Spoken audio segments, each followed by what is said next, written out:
Hey guys, I'm Diamond Ultra and welcome back to another Dying Light 2 video. In today's video, I'm going to be going over the raid perks and tower raid. I'll be going over the best ones to use for each operator and how you can use them best in Dying Light 2's tower raid. Now before I get into this video, I'd like to ask you guys to please drop me a quick like on this video as it helps me out a lot, and to consider subscribing since I'll be posting more Dying Light 2 videos and Dying Light the Beast when it comes out. Now with all that being said, let's get right into the video. Now starting off the first operator, we got Scrap Jaw. To describe this guy, he's pretty much a tank. Now, at the start of Tower Raid, I kind of thought he was, not all that great. His low stamina made him very weak and slow, and honestly, I didn't think he was worth actually using. But now he might actually be one of the best operators to use, or maybe the second best operators to use. He's got the most amount of health, a decent amount of stamina, but his weapon, which is a long axe, takes away a lot of stamina, so that is a big disadvantage. However, his weapon does have a built-in Fire Blast mod, which can shoot 3 times when it's charged. So you can shoot fire 3 times, pushing away a lot of virals in Tower Raid, which could be very useful for these hordes. He also has C4 and mines, but personally I would not use these, mainly because, they don't deal a lot of damage and could most likely kill you instead of the infected. So yeah, personally I would not use these. He's got medicine like all the other operators, and like I said, the flame mod, and he also has the regeneration booster blueprint. So he can make this at the beginning, but currently there's like a little bug where if you have the regeneration booster, like you find one in Tower Raid, you can craft one with any operator. But this bug could also, be fixed later on, so who knows. And one of his traits is a 45% damage resistance. So like I said, he's pretty much a tank. Now if you're going to play him, these are the perks that I would use. First, get this upgrade for rapid recovery, and then move up here to Fortress. For Fortress, I would get both of these. Since he's a tank, we might as well improve on what he is, and give him some damage reduction. Next is Strong Bones. I would get both of these as well to get his health increased by 200. Now next we're going to move over to Slayer and get the first upgrade. Next to Advantage, Pusher. We'd get both of these. This is really good if you know how to keep your health above 90 since you'll deal a lot of damage. Next is Resilience. Stamina consumption is reduced by 50%. This is a must. Like I believe the number of swings he can take with his weapon is like 6, which is not a lot. And with this it's like maybe 12, 13, like I don't know, it just increases more. So yeah, this is a must. And then next we got Tank Buster. This is really great for dealing with the big infected. Since, he'll be tanking all the hits, he'll also be fighting the bigger infected. So being able to deal a lot of damage with him would help out a lot, whether you're using him for solo or in a squad. And then the rest of the perks you can get Scavenger and All About Speed. Scavenger could be useful to get that honey so that you can make those regeneration boosters, whereas All About Speed is, one that you can get with your leftover perk token. But also having, 60 seconds to have infinite stamina could be useful at the start of every floor. To play this guy, once again, I would recommend using him as a tank, letting him stand up front and dealing with all the infected, getting them to surround him while the team behind you fights from a distance. Or just swoops in from the side and, kills the infected that are surrounding him. He's a very cool operator. I'd highly recommend using him, whether you're playing solo or with a crew. But now next up we got Breach. Now personally, I'm not really a fan of this guy. I mean, he's not really the best, and he doesn't really match my playstyle. His health is a bit lower, but it's manageable, and he's also got decent stamina. His weapon is like the Mohawk Hammer, and it's got like this voltage mod applied to it, and he's also got an explosive knife, which I'm not a fan of explosive knives or any kind of explosives at all. Like whenever I see someone using this guy and throwing one of these knives, I get a heart attack. So yeah, I'm not really a fan of this guy. But he does have medkits and medicine, but another thing that's unique about him is that he's also got the grappling hook that you can use. This could be very useful since, his trait is a 60% parkour damage increase. So yeah, his parkour damage is insane, but, he's not really in my style. I don't use parkour a lot, so yeah, he's not really my favorite.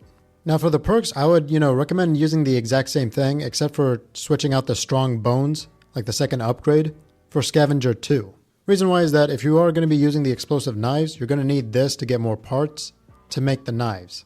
But not only that, you'll also need him to get the lockpicks and to craft the medkits. But if you're not going to be using these things, you might as well go back to the old loadout that I used for Scrapjaw.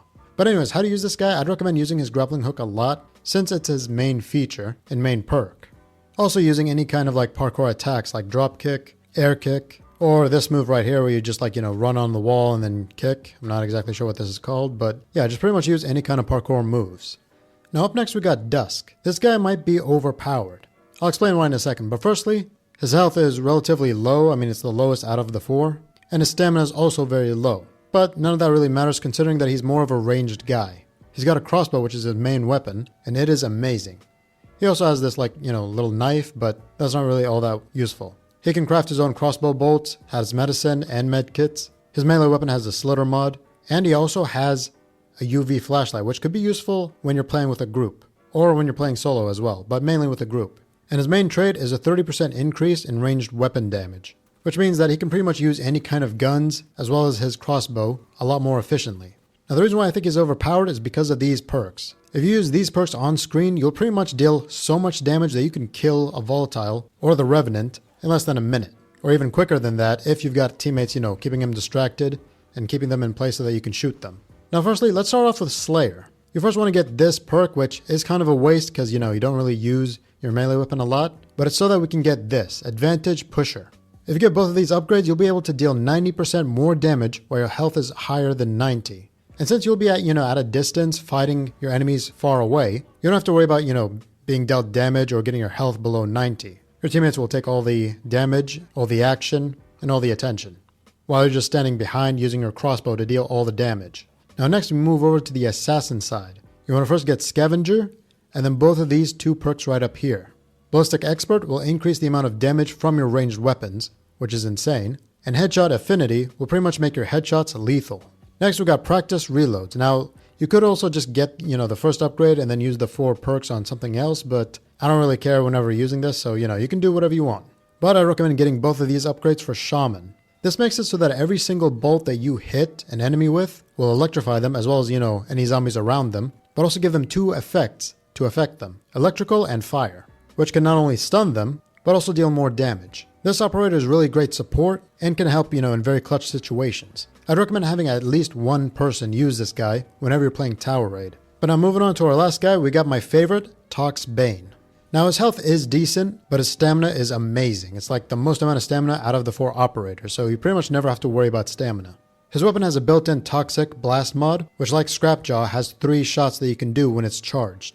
He also has a Toxic Throwing Knife, which, could be useful if you know how to use it properly, but overall, nothing too crazy. He's got Medicine, Medkits, the Venom Blast like I talked about before, and Lockpicks like everyone else. But his main trait is a 25% increase in one-handed melee damage, which makes him a very great attacker. Now for the raid perks, here's what I would recommend. Firstly, get this Rapid Recovery, and then get both of these Fortress perks. Since he'll be fighting, a lot of zombies up close and personal, he'll need to be able to tank the damage. And you can also just get one of these Strong Bones perks. Just one will do, you don't need both. Now next you want to get both of these Bloodletting perks. Being able to inflict a bleed effect will be great for bosses. Next you want to get both of these Advantage Pusher perks.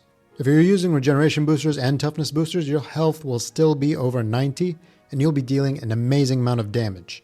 Next you want to get this Resilience perk. Now I said you don't need to worry about stamina, but you simply need this just to get the perk above, which is Tank Buster. Getting both of these perks will allow you to deal an insane amount of damage and be able to kill Volatiles and the Revenants up top extremely easily. And then next, I'd recommend getting Scavenger, both of these perks, because you'll need to be able to get honey and scrap for other stuff. The honey can be useful for making the boosters, and the scrap you can use for Molotovs and whatever else you have available. And then the last one you can obviously just use on All About Speed. Now personally, this one is my favorite because I'm able to speedrun with this guy. He deals an insane amount of damage and just makes everything so much easier. Plus his swings are so fast you don't have to worry about his, attacks being interrupted. And also, I feel like it's so much easier to deal with the hordes of virals with his weapon. Because whenever you use the blast mod, it's so much faster and so much more effective. You can swing your weapon so much faster and get a whole area of infected. If I was running a squad, I'd want 2 of these guys, 1 Dusk player, and 1 Scrapjaw guy. This would be my favorite and dream team. But other than that, that's it for the video. If you guys want to see me speedrun Tower Raid, check out this video right here. Or if you guys want to know how you can farm hub tokens and rank up quickly with Sola, check out this video instead. Other than that, thank you for watching, and I'll see you all in the next video. Peace.